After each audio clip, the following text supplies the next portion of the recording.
en Iberoamérica, perdón, vivencias desde el Principito. Entonces, Luis Eduardo, ¿cómo está? Y bienvenido a este espacio. Muchas gracias por permitirnos hablar de todas estas vivencias de la educación superior desde el Principito. Es un placer para mí, entonces ustedes me dirán si ya puedo compartir pantalla para empezar con mi trabajo. Claro que sí.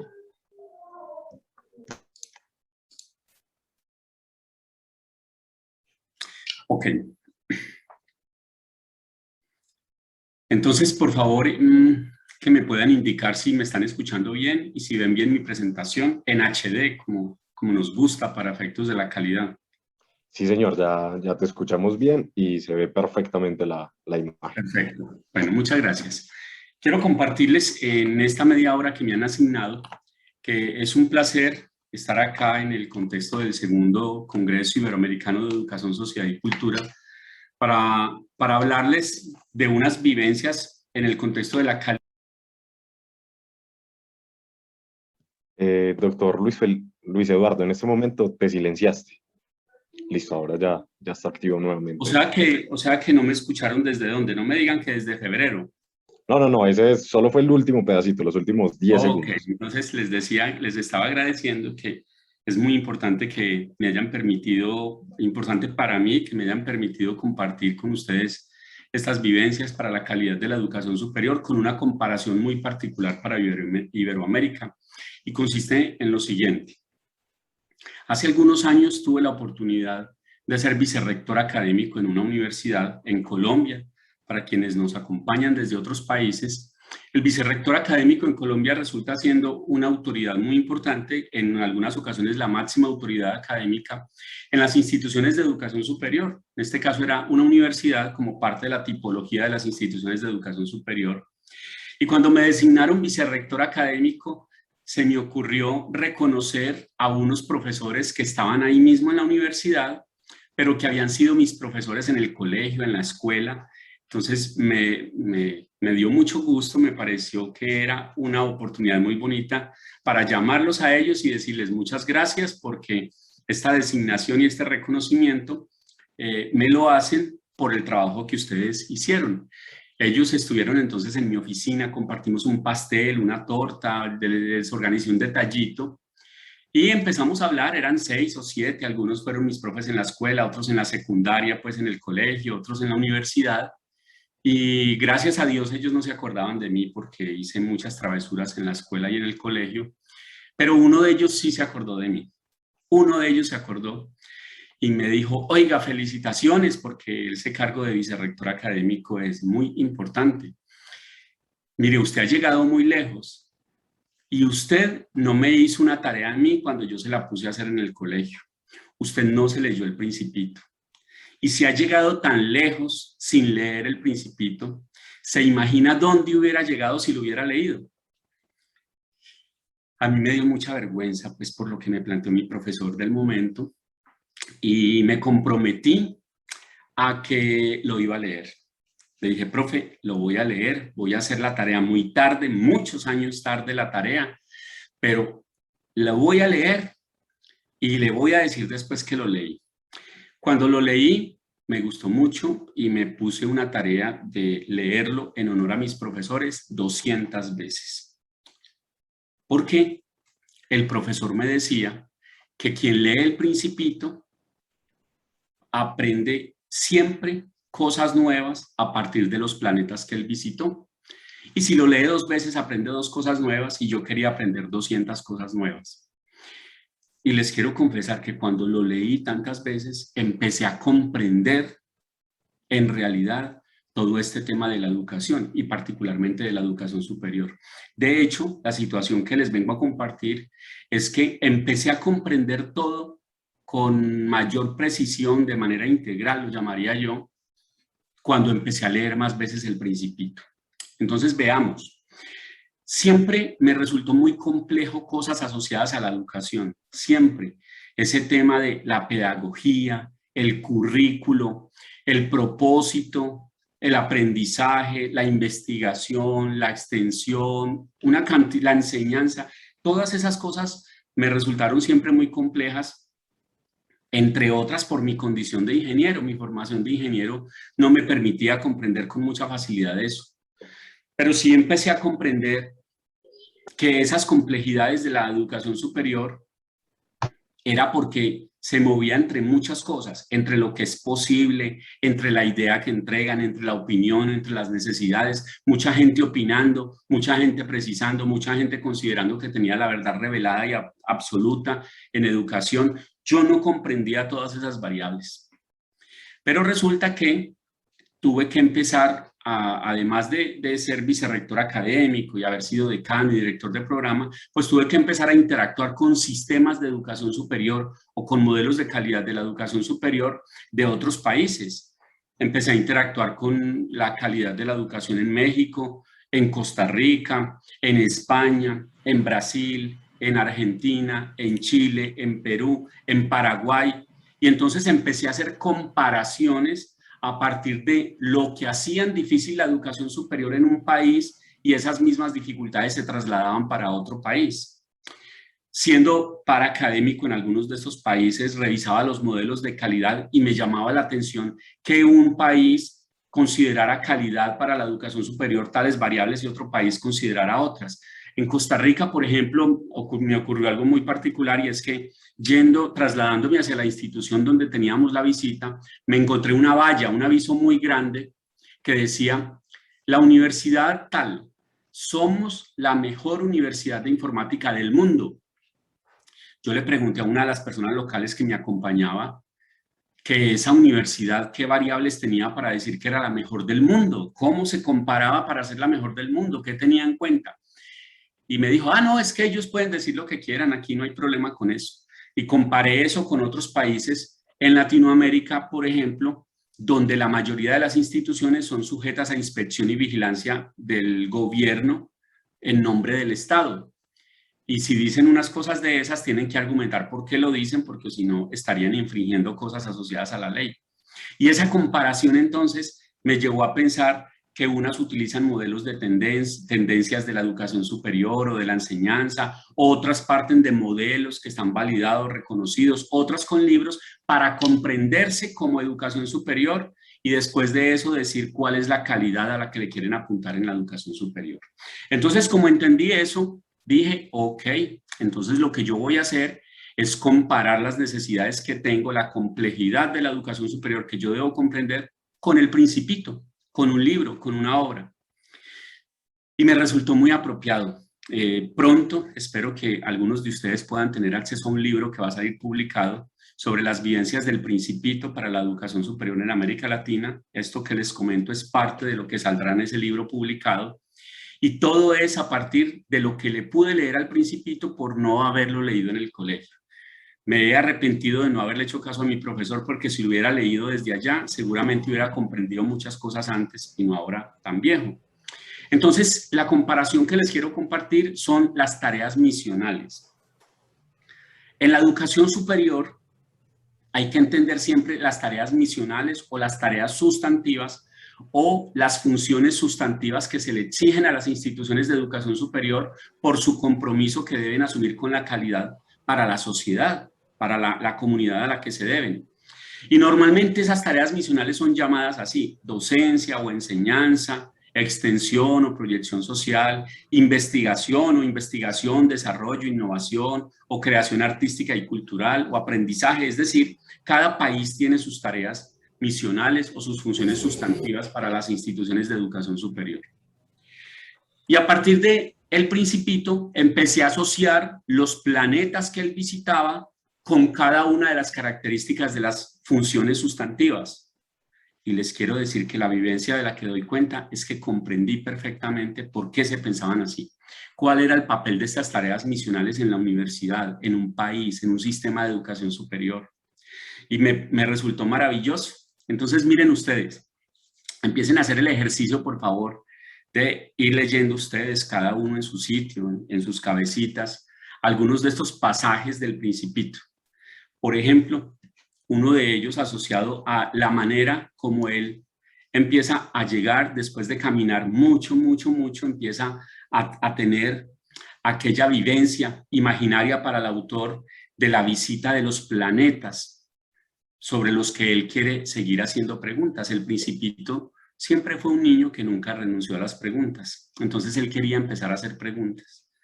Y visitó planetas haciendo preguntas para comprender muchas cosas. Y una de esas vivencias está asociada a la previa a la visita de los planetas, a presentar a un astrónomo que demostró un descubrimiento muy importante en un congreso internacional de astronomía, pero que no le creyeron por la extraña manera de vestir. Y planteaba el autor, las personas mayores son así. Las personas mayores necesitan, para creerle a alguien, que ese alguien esté bien vestido, que tenga muchos datos sobre lo que va a contar y que tome en serio todos esos datos. Y solo así se le empieza a creer a las personas. Así son las personas mayores.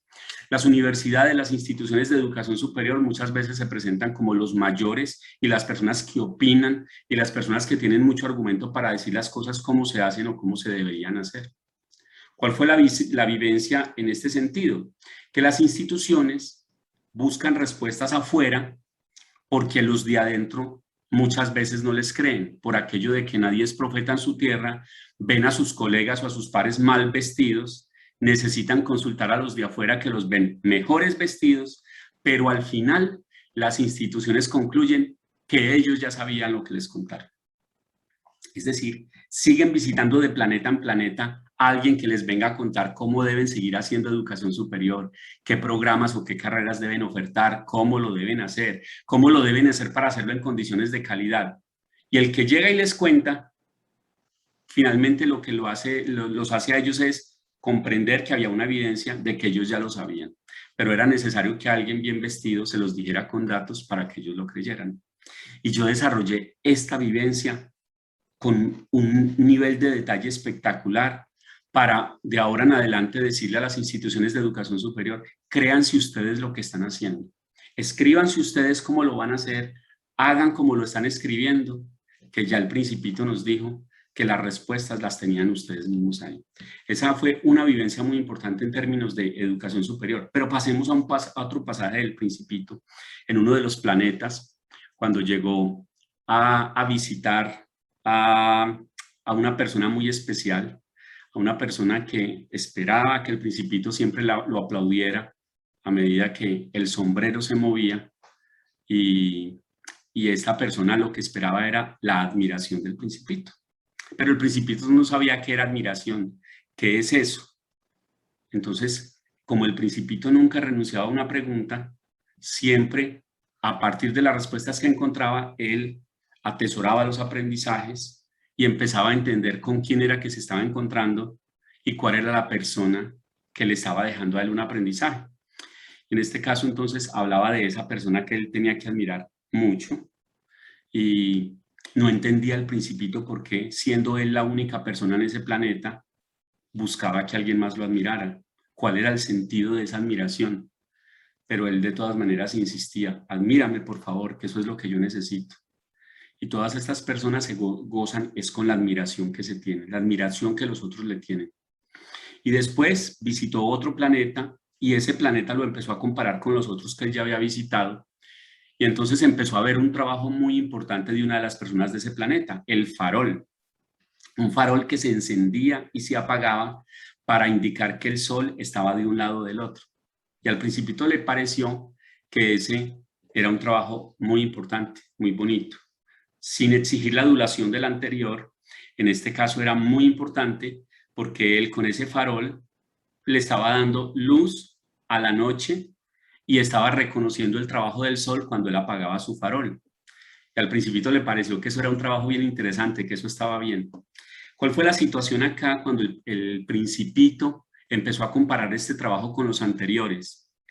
El aprendizaje es, para nosotros en educación superior, que la calidad como que siempre exige comparaciones. Pero la primera de ellas deberá ser con uno mismo. Compárese con usted mismo. Finalmente, esto no es un acto de endogamia, sino de reconocer si he avanzado o no con respecto al pasado. En educación superior, las instituciones procuran permanentemente compararse con su vecino, compararse con otras instituciones de otras regiones, de otras ciudades, de otros países, para saber si ellos están haciendo las cosas bien o si están en la tendencia. Pero le temen ser ellas la tendencia, le temen ser ellas las que son referenciadas por otras, están buscando siempre eso afuera. Es decir, ellas están yendo a aplaudir a las de afuera, pero ellas mismas no aplauden la labor que se están haciendo. No es un acto de endogamia, es que si ellas están ahí, siguen existiendo para la educación superior, vale la pena que se comparen hace 2 años o hace 3 años qué hacían, ahora qué están haciendo y reconozcan su trabajo. Porque ese farol ustedes mismos lo están encendiendo y lo están apagando y a medida que hacen una o la otra labor, alguien se está beneficiando de su labor. Esa es la vivencia que me queda y que le comparto yo a las instituciones. Si quieren ser una institución de calidad para la educación superior, hagan un primer ejercicio de compararse con ustedes mismos y solo a partir de ahí vayan a conocer al resto del mundo para saber si deben aplaudir lo que hay en el resto del mundo o si vale la pena que se reconozcan lo que ustedes están haciendo.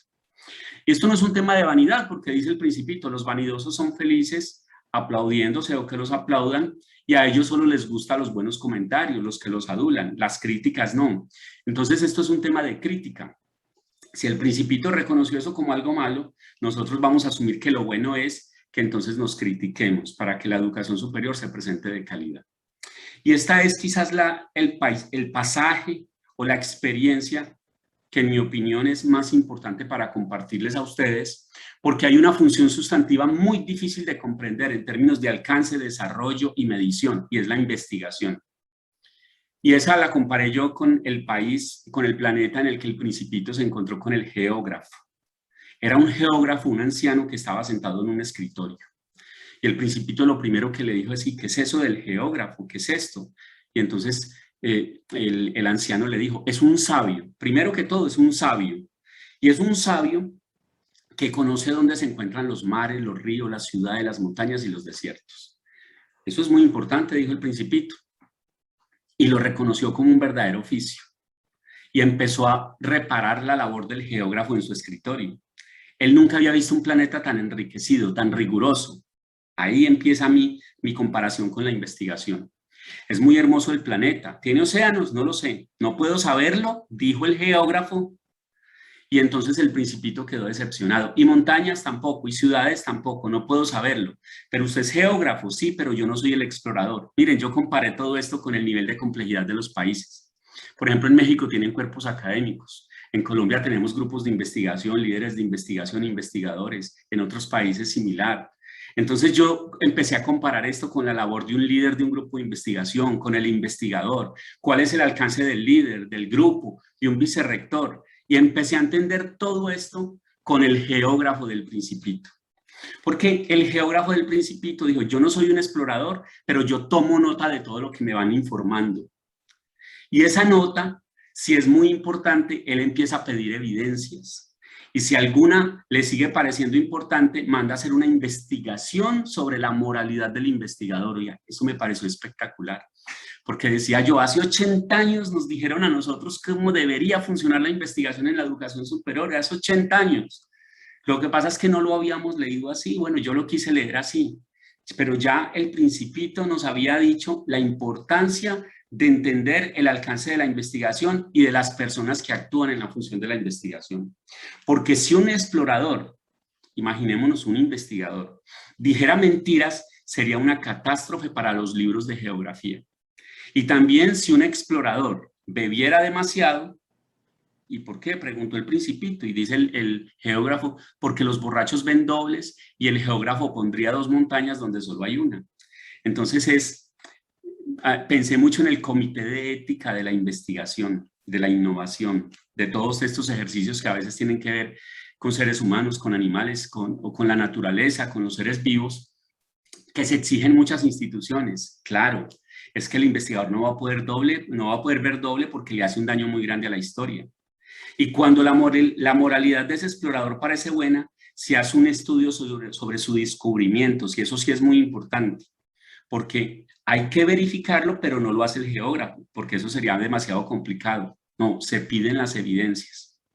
Y las evidencias es cuando a uno le piden el artículo, cuando a uno le piden el informe de investigación, cuando piden que saque un libro de investigación. Pero finalmente una cosa bien importante aquí, el Principito, preocupado por la situación o inquieto por la situación, le dice, uy, yo tengo una flor. Yo tengo una flor que vale la pena que quede más o menos en su libro, en sus relatos. Y le dijo el geógrafo, no, de las flores nosotros no tomamos nota. ¿Pero por qué? Si la flor mía es tan hermosa, tan linda. No, porque es que no podría ir en un libro, porque en un libro tienen que ir cosas que no caduquen fácilmente en el tiempo. La flor del Principito se va a morir seguramente rápido. En cambio, la montaña nunca se va a mover de allá, siempre va a estar. Dispare o no un volcán, siempre va a estar allá la montaña. Entonces, la solidez de la evidencia en términos de investigación. Lo interesante de que nosotros lo que publiquemos en un libro sea una cosa que no caduque pronto, y si es así, entonces no, que no sea un libro, sino que sea un artículo, que sea un paper, que sea otra cosa para entender todo esto que nos estaba contando el geógrafo y el Principito. Entonces, bueno, yo comprendí también cosas ahí y comprendí que las instituciones que hacen educación superior deberían estarse preguntando si están haciendo lo que dijeron que iban a hacer. Y si desde la investigación, por ejemplo, y la extensión, están haciendo algo que resulte útil para la sociedad. Y si eso que resulta de mucha utilidad para la institución, lo están divulgando de la manera adecuada y por los medios adecuados. Y utilicé toda esa reflexión para desarrollar, por ejemplo, los parámetros de calidad de una función sustantiva. Y así sucesivamente. Hice esto más o menos con unas 150 y algo analogías para comprender todo esto de la educación superior, y en mi opinión me ha resultado muy importante. Hasta que el Principito inclusive se empezó a despedir, se fue para las estrellas, para sus planetas, y en algún momento estará iluminando muchas cabezas, muchos corazones con todo ese mensaje tan lindo que dieron. Esto también hay que hacerlo en la educación superior. Hay momentos para dar apertura, para desarrollar, y hay momentos para despedir cosas, carreras, programas, investigaciones. Eso también lo tenemos que hacer acá.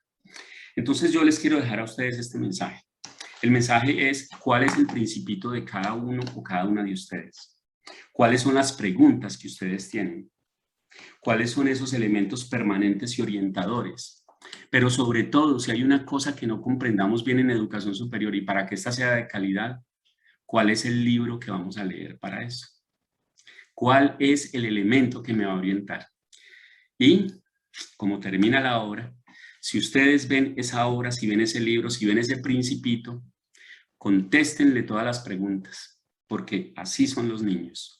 Nunca renuncian a las preguntas, y es mejor que no maduremos para que comprendamos mejor las cosas con menos elementos, para que no pidamos tantas cosas para poder comprender lo que hay que comprender en educación superior. De esto trata el libro que espero que conozcan pronto, y de esto trata la vida en la educación superior. Ese mundo que para mí, y en palabras de Francisco el Papa, con su encíclica sobre la casa común, esa educación superior que tenemos como casa común, y que todos los que estamos acá y los que vamos compartiendo elementos, ponencias, conferencias, investigaciones, lo que sea, tenemos que buscar pretextos para dejar esto mejor de lo que lo encontramos. A mí se me ha ocurrido hacerlo con el Principito, espero que a ustedes se les ocurra de alguna manera también. Muchas gracias y quedo atento si hay algún espacio para inquietudes o para reacciones. Muchas gracias a usted, doctor Luis Eduardo Peláez. Bueno, ahora seguimos con la persona que va a hacer los comentarios sobre esta conferencia que usted acaba de dar, y le vamos a dar la bienvenida al doctor Rodrigo Peláez Alarcón, para que él haga estos comentarios, y al final les contamos a todos, vamos a tener también otro conversatorio para la jornada, la cual va a ser también moderado por Diana Clemencia Sánchez. Entonces, doctor Rodrigo. Muchas gracias. De nuevo, un cordial saludo para todos. Doctor Luis Eduardo, yo voy a buscar ya, pues, con la provocación que usted nos dejó en el árbol genealógico, a ver dónde nos encontramos con ese apellido Peláez. Voy a sentirme muy honrado allá de encontrar algún vínculo. El doctor Luis Eduardo comienza con esa experiencia tan humana de volver a su origen académico, y recuerda con gratitud en un mundo muy ingrato, por cierto, recuerda con gratitud a quienes contribuyeron a provocarle su formación. No es extraño el reclamo que le hizo el único profesor que le identificó, que le reconoció y que seguramente ya lo había visto en el camino. Usted no me hizo la tarea, no me hizo la tarea. Miremos ahí ese posesivo, ¿no? La tarea era para el profesor. Pero el doctor Luis Eduardo tuvo una actitud muy inteligente. Hizo la tarea no solo para honrar el compromiso con quien fuera su profesor, sino que hizo la tarea para él, como efectivamente tiene que hacerse. Y tuvo un momento muy recursivo, diría Edgar Morán, cómo usted enlazó a ese niño con el adulto, pero volvió al niño. Y giró en un discurso, créame, muy creativo, en un círculo que se hizo sin lugar a dudas virtuoso. Comienza usted a provocarnos por el camino, por un camino que la escuela con mayúscula para meter allí desde el preescolar hasta lo posgradual, un camino que generalmente creemos los profesores o los padres de familia o los adultos en general que hacemos para el otro. Pero usted nos muestra cómo no es el adulto haciendo el camino, sino preparando al otro para el camino. Qué bello, doctor Peláez, cuando usted le hace un reconocimiento al niño que le toca vivir, nos tocó a todos, a unos más, a otros menos, al menos aquí en este rincón de Latinoamérica, que nos toca vivir bajo la mirada casi siempre inquisidora, dictatorial, señaladora del adulto, que reconoce en un niño es a un adulto chiquito, pero nos muestra usted con ese más de centenar de lecturas cómo usted comprendió la educación. Y permítame poner, doctor Peláez, una palabra aquí bien interesante. Usted, pese a su formación ingenieril, comprendió la educación, la comprendió. Usted se fue más allá de sus números, más allá de los cálculos, más allá de los ángulos, más allá de las construcciones, y se metió al asunto de la educación, donde ya estaba, por supuesto, donde ya estaba, pero la comprendió. Es decir, usted se metió entre los intersticios de la educación. Y lo primero que le llamó la atención, permítame opinarlo, el lenguaje de la educación. Y usted se indigestaba con el currículo, con la pedagogía, con la didáctica, con las planeaciones. Pero cuando fue capaz de navegar en lo inter, entonces fue capaz de comprenderlo.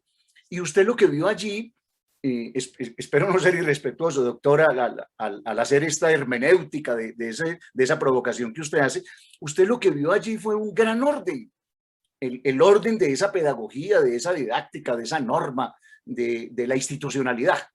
Y entonces usted lo que hizo fue meterse en el desorden, y usted creó el desorden. ¿Cómo el desorden se genera desde el orden? Y este, a su vez, posibilita también el desorden.